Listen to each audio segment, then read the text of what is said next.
Welcome to the Real News Network. I'm Sharmini Peers coming to you from Baltimore.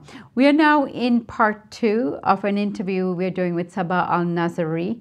We're going to explore one of the most overlooked dimensions of the rise of the Islamic State, the current economic conditions on the ground that is allowing more and more people on the region to join the IS or the Iraqi military for that matter. Several hundred other militias that are also on the ground are gaining momentum.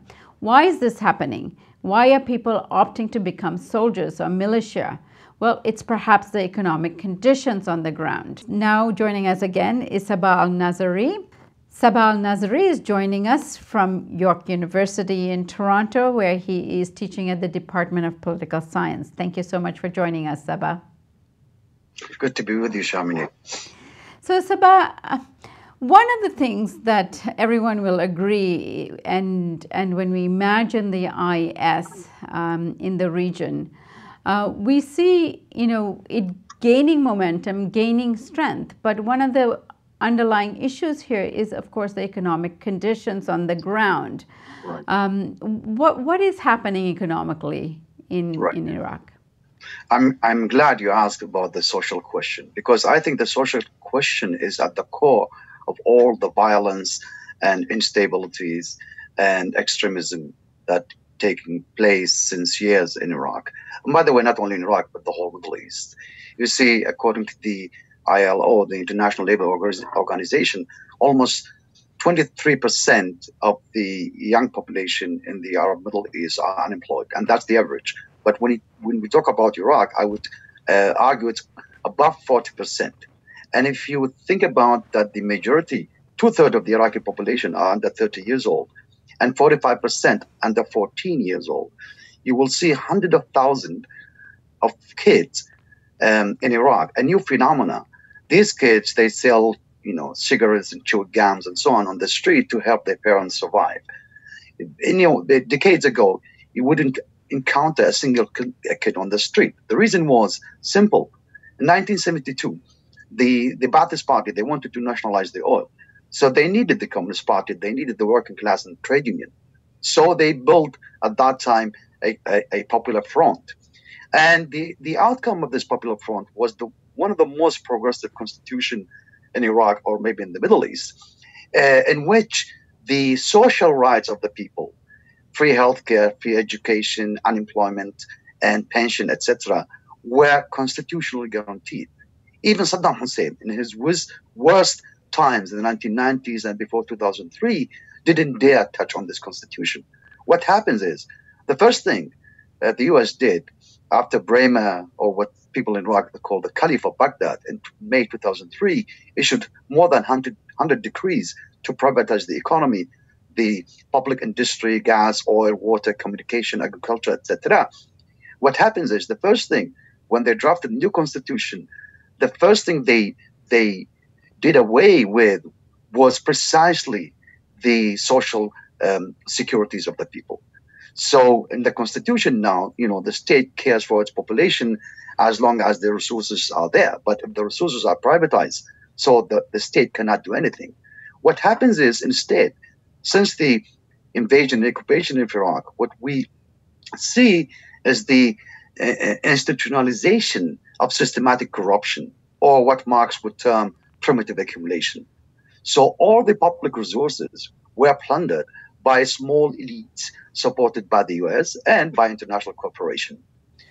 So now, when they accuse the Islamic State of imposing taxes on the people, or occupying oil fields, or agricultural land, and controlling the harvest, or smuggling oil and sell it on the black market, by the way, through Turkey.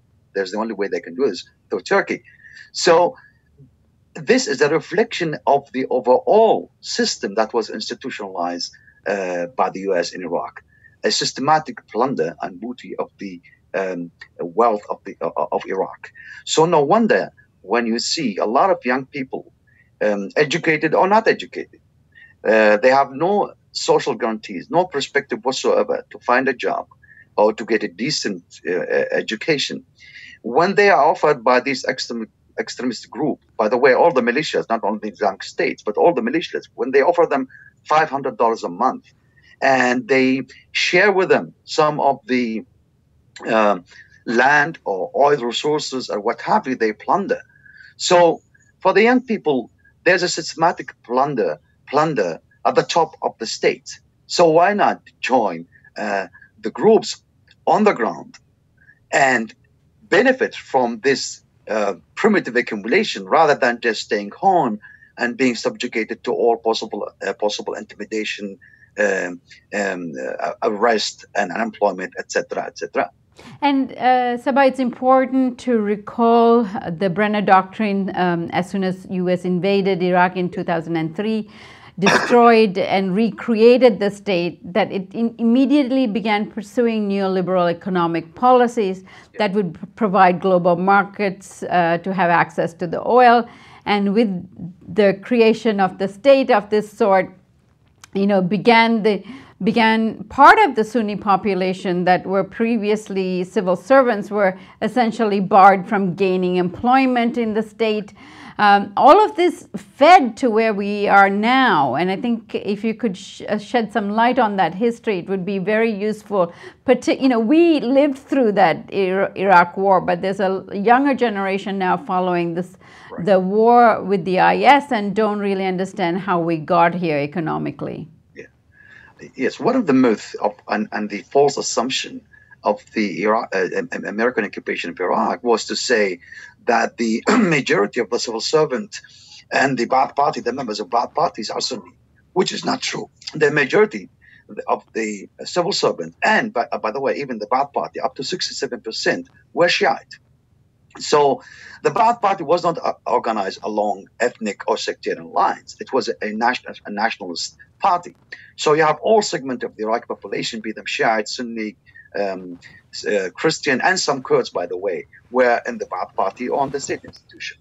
So when the United States occupied Iraq and dismantled the whole state institutions and laid off 100,000 of people, bureaucrats, military, police, etc., who were not involved in any act of crimes or terrorization of the population, they created not only a mass of educated and well-trained people who used to run the state institution, and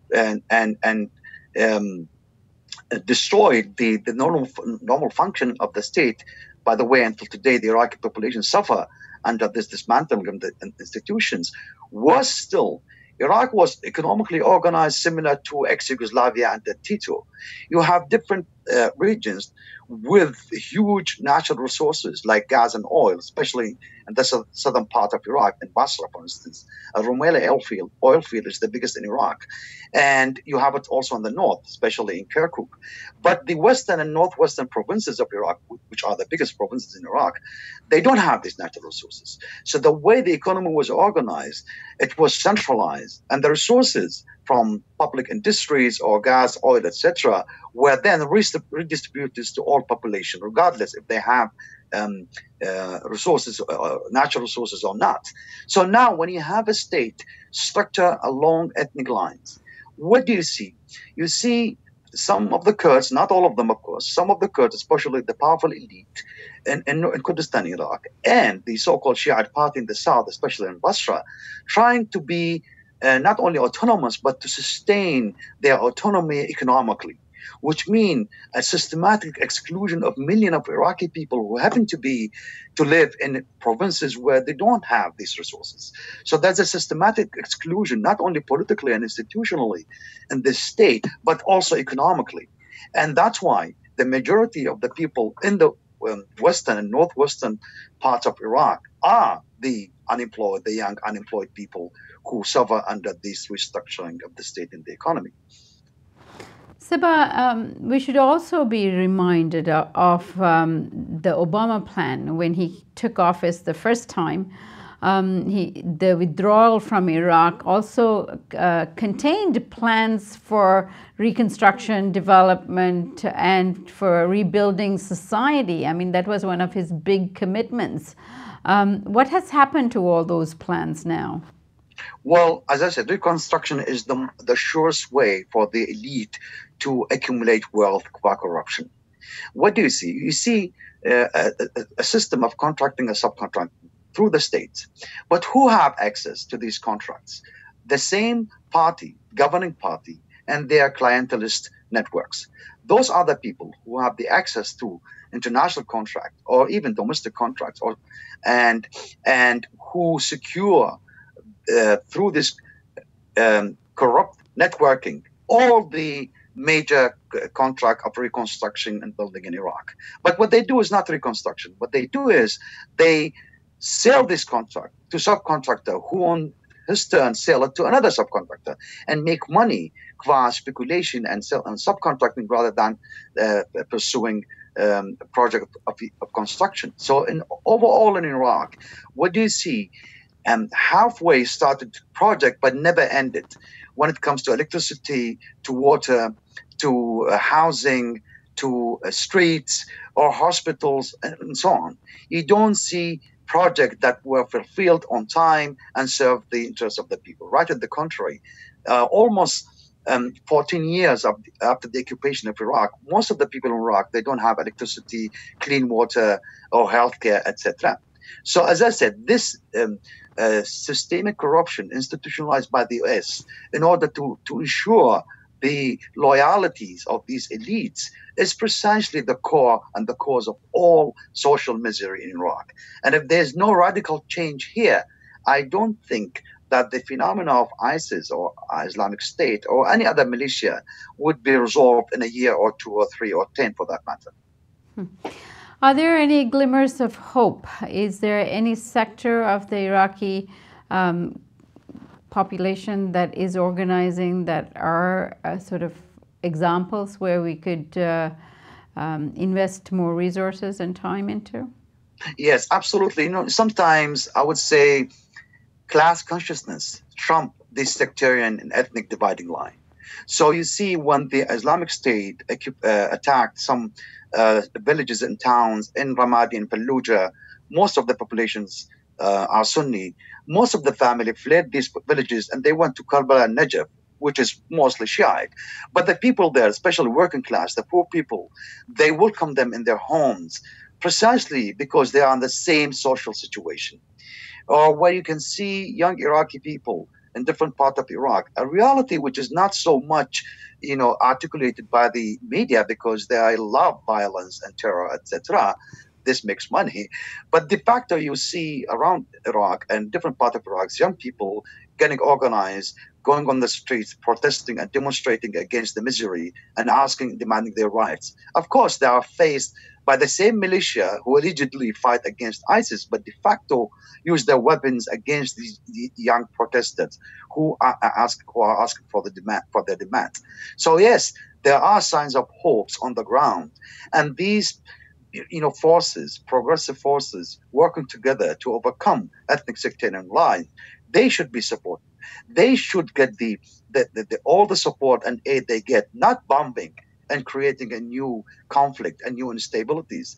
If the US and the European are serious about Iraq and helping the Iraqi people, they should support the democratic progressive movement in Iraq, just like in Tunisia or Egypt and so on, and not side with the military or the militias just because that suits their geopolitical agendas. So, Sabah, we'll keep following this story, and I hope you join us for that endeavor. Pleasure to be with you, Shamin. Thanks for having me. And thank you for joining us on the Real News Network.